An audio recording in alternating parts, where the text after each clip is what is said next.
जी खुशामदीद हम आ चुके हैं वापस उस छोटी सी ब्रेक के बाद, और ब्रेक पे जाने से पहले we were discussing about Canada. और बिकॉज हमें बहुत सारे लोग जो हैं वो ईमेल करते हैं, अपनी प्रॉब्लम शेयर करते हैं। कुछ ऐसे लोग हैं जो कॉन्स्टेंटली इन टच हैं हमारी वीज़ा गाइड की टीम से, जिनको हम लोग बता रहे हैं, उनको बता रहे हैं कि कैसे वो अपने वीज़ा प्रोसेस पे चल सकते हैं, उन्होंने कैसे वीज़ा फॉर्म फिल करना है, जो मुश्किलात सामने दरपेश उनको आ रही है उनका भी हम उनको हल बता रहे हैं। उन लोगों के मैं नाम लेना चाहूँगी ताकि उनको पता लग जाए कि उनको एक तो रिप्लाई भी किया जा रहा है अगर आपने अभी तक अपनी मेल्स चेक नहीं की, और दूसरा लोगों को पता लगे कि कितने लोग जो हैं वो किस तरह, because you know it's really important. हम लोग आते हैं, 1.5 घंटे का टाइम बहुत छोटा होता है, आप लोगों के काफी ऐसे भी पैगाम होते हैं जिनके हम जवाब तो दे देते हैं, लेकिन अगर आपको अप्रोप्रिएट रिप्लाई नहीं मिलता then it's really important for you to email us, और आप बताएं कि आपको प्रॉब्लम कहाँ दरपेश हो रही है ताकि हम उसके उन मसलों का जो है वो हल निकाल सकें। तो द पीपल जिनकी हम लोग मेल्स का रिप्लाई कर रहे हैं और जो हमें कॉन्स्टेंटली मेल्स करते हैं उनका नाम है हिरा आमिर, मोहम्मद फैसल, अली जान, मुश्ताक अहमद, अवैस खालिक, सहर हसन, जिले हुमा, मोहम्मद कुरैशी, जुहेब हसन, इनाम खान, इमरान खान जदून, रिकी परवेज, पर्दा अली, फरामीन, मोहम्मद आज़िज़ार, सबा सुहेल, सैयद फ़खर, मोहम्मद हसन, मोहम्मद सलीम, हिरा महबूब।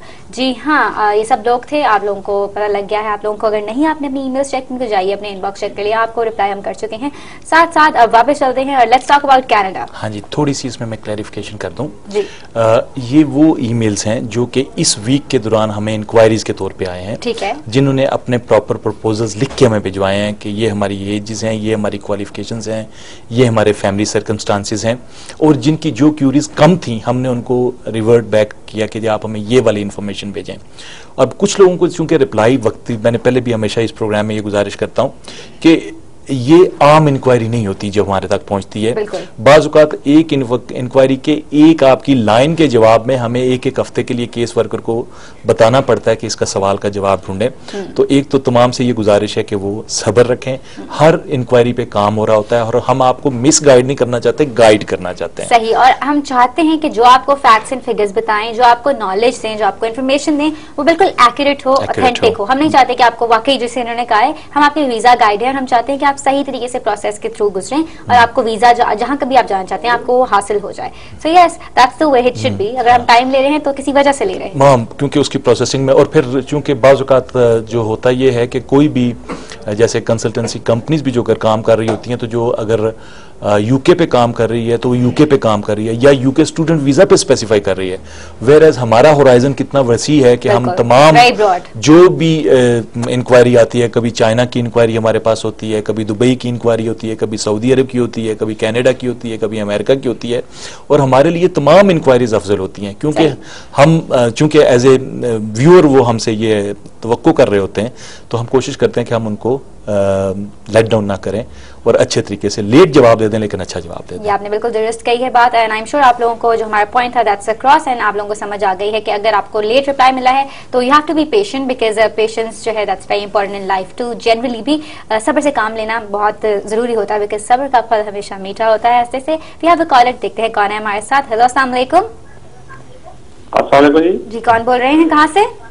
जी मैं छंग से बोल रहा हूँ जी। कौन बोल रहे हैं? गुलजार मलिक बोल रहा हूँ जी, आप अपना सवाल बताइए।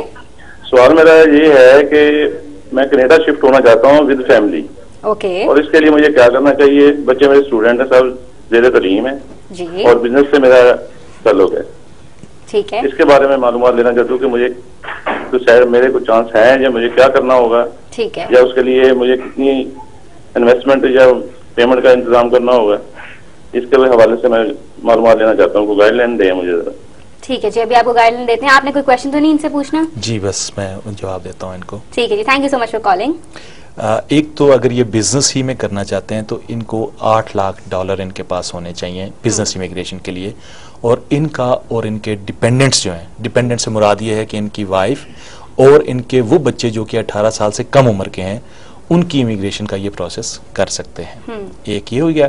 दूसरा, जाहिर है जब तक मैं इनके बाकी सर्कमस्टांसिस ना देखूं, और ये अगर हमें अपना पूरा प्रोफाइल लिख के visaguide@kohinoor.tv पे भिजवा देते हैं तो फिर इनकी फुल असेसमेंट हम दे सकते हैं। ठीक है जी, क्या कह सकते हैं? यही आपको हम कहेंगे, बहुत सारे लोगों के जैसे हमने नाम बताए हैं वो लोग हैं जिन्होंने अपनी पूरी डिटेल केस बताया है। आप भी अपना केस लिख भेजिए visaguide@kohinoor.tv पे। Let's come back to Canada. जी, अब कनाडा में हम लोग बात करते हैं कि इमिग्रेशन कौन कौन सी इमिग्रेशन है और कौन कौन सी फील्ड्स में होती है। स्किल्ड वर्कर्स एंड प्रोफेशनल्स एक सबसे पहला वो है, फिर Quebec skilled selected skill workers, number 2। फिर कैनेडियन एक्सपीरियंस क्लास, यानी 3 क्लासेस ये हो गई। फिर अभी जिस हवाले से कॉल आई थी, investors, entrepreneurs and self employed people, 4। Provincial nominees, 5। और स्पॉन्सरिंग योर फैमिली, 6। यानी ये 5 मेन हो गए। फिर जाहिर है जब आप वहां जाएंगे तो आप स्पॉन्सर कर सकते हैं अपनी फैमिली को। सही। ये इसका जो है मुख्तलिफ जो है फील्ड्स हैं जिसके अंदर उसको कर सकते हैं। अब आज अगर हम डिस्कस कर लें स्किल्ड वर्कर्स एंड प्रोफेशनल्स की जो कैटेगरी है, उसमें क्या होता है। Skilled workers are selected as permanent residents based on their own education, work experience, knowledge of English and or French, and the criteria that have been shown to help them become economically established in Canada. अब उसमें जो main जो उनके factors हैं जिनको वो देखते हैं, वो आपकी तालीम है, your abilities in English and or French, Canada's 2 official language, यानी पहले तालीम और फिर उसके बाद दूसरी बात ही जो वो पूछते हैं, तजर्बे को तीसरे नंबर पे पूछेंगे।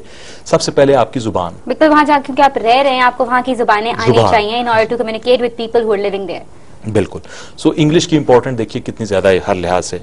योर वर्क एक्सपीरियंस, फिर उसके बाद आपकी उम्र, whether you have arranged employment in Canada and your adaptability. ठीक है। अगर आपके पास एम्प्लॉयमेंट है का, वैसे नॉर्मली तो कोटा का सिस्टम होता है कि जैसे 20,000 पर एनम जो हैं उन्होंने लेने हैं लोग, लेकिन उसमें अगर आपके पास एम्प्लॉयमेंट है तो then you don't need to be out of those 20,000। ठीक है जी। ये भी अभी मेरे ख्याल में हम एक कॉल लेते हैं, फिर हम वापस आते हैं इस इन्फॉर्मेशन पे, देखते हैं कौन है हमारे साथ। हेलो, अस्सलाम वालेकुम। हेलो, अस्सलाम वालेकुम जी, कौन बोल रहे हैं, कहाँ से? मैं फरीद बोल रहा हूँ जी। बताइए आपका सवाल क्या है? मैं I am beautician. You are what? Musician?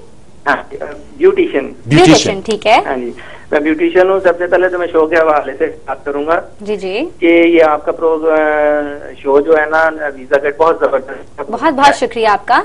हाँ जी, इसमें ये है कि आपकी कंपेयरिंग और मतलब आप जो बताते हैं वो बहुत अच्छा है, यानी आप टॉपिक से हट के कोई बात नहीं करते। ठीक है जी। तो दूसरा ये मेरा है कि मुदस्सिर साहब से मेरी बात करवा दें। जी, अस्सलाम वालेकुम। अस्सलाम वालेकुम सर। जी, वालेकुम सलाम। सर जी, मैं ब्यूटिशियन, ठीक है, प्रोफेशनल। जी जी जी। तो मैं ना ये 2 कंट्रीज में जाने के लिए ना इंटरेस्टेड हूँ, एक कनाडा, एक यूके। अच्छा, तो उसमें मैं 35 प्लस मेरी एज है। ठीक है। और आप मुझे ये बताएं कि मैं लीगली कौन सा वीजे के लिए अप्लाई करूं और कितना का मेरा वो उसमें इन्वेस्टमेंट मुझे चाहिए। ठीक है जी, आपका क्वेश्चन हमें समझ आ गया है। एंड मेरे ख्याल में इनको भी अपना डिटेल पढ़ाई यहाँ पे वर्क एक्सपीरियंस सारा कुछ बताना पड़ेगा, और आपके लिए यही बेहतर रहेगा कि आप हमें ईमेल कर दें। हमारा ईमेल एड्रेस है visaguide@kohinoor.tv। अभी जो बताया है, जो जिस हवाले से इन्होंने 35 साल इन्होंने उम्र बताई है जी, और कनाडा के हवाले से जो जो कैटेगरीज हैं वो अभी हम डिस्कस करने जा रहे हैं। परफेक्ट। वो उससे इनको जवाब मिल जाएगा। यूके के लिए अभी ब्यूटिशियंस के लिए कोई भी ऐसी स्कीम नहीं है कि जिसमें वो जा सकें। ठीक है। तो ये इस पे हम आ जाते हैं। उसमें जब हम लोग बात करते हैं अभी जो जिन लोगों को ये इसमें आ सकते हैं जो वो लोग हैं, उसमें टोटल कुछ कैटेगरीज हैं और कुछ कैटेगरीज उनमें से ऐसी हैं कि जिनका कोटा कंप्लीट हो चुका है। सो वो मैं कैटेगरी भी बताऊंगा, लेकिन साथ ये बता दूंगा कि इसका कोटा इस साल के लिए मुकम्मल हो चुका। ठीक है जी। सबसे पहले है restaurant and food service managers, इनके लिए अभी अप्लाई कर सकते हैं। Primary production managers except agriculture, इसके लिए भी अप्लाई कर सकते हैं। फिर है professional occupations in business services to management, ये जो है कैप रीच्ड है, यानी अब इस साल में इसमें नहीं हो सकता। ठीक है। तो ये इसलिए भी इंफॉर्मेशन जरूरी है कि बाज़ औक़ात कुछ कंसल्टेंट्स को भी नहीं पता होता, और वो कंसल्टेंट्स भी जो आम लोगों को बताते हैं कि जी आप फलां कैटेगरी में फॉल कर रहे हैं, और या उन लोगों को पता भी होता है तो क्लाइंट को नहीं पता होता कि आया उस कैटेगरी में गुंजाइश भी मौजूद है या नहीं मौजूद है, और वो बेचारे अपने पैसे फंसा बैठे हैं। सो ये सारी चीजें इस लिहाज से डिस्कस करना जरूरी होती हैं। फिर उसके बाद है insurance adjusters and claim examiners, इसमें भी मौजूद है। बायोलॉजिस्ट एंड रिलेटेड साइंटिस्ट, ये भी हो सकते हैं।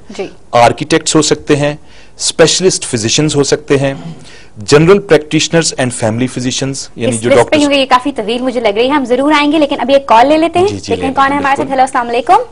जी अस्सलाम वालेकुम, आवाज आ रही है आपको? हाँ जी बिल्कुल आ रही है। कौन बोल रहे हैं, कहाँ से? जी मैं शहजाद बोल रहा हूँ लाहौर से। जी जी, जी आपका प्रोग्राम देख रहे हैं, बड़ा इंटरेस्टिंग प्रोग्राम है थैंक यू सो मच। और अच्छा आप कंडक्ट कर रहे हैं। Thank you so much. अच्छा मुझे एक क्वेश्चन पूछना था एक वीजा के हवाले से। अमेरिकन वीजा जो मल्टीपल मिलता है उस पर लिखा होता है B1/B2 टाइप। ये जरा काइंडली बताइएगा कि ये इसका क्या मतलब है, B1/B2 टाइप का मतलब। सही, आपको इनके क्वेश्चन की समझ आ गई है? जी जी, मुझे समझ। बिल्कुल, आपके क्वेश्चन का हम जवाब देते हैं, लेकिन अभी हम बढ़ने जा रहे हैं छोटी सी ब्रेक की तरफ। आप लोगों ने कहीं नहीं जाना, you just have to stick to the channel and keep it here.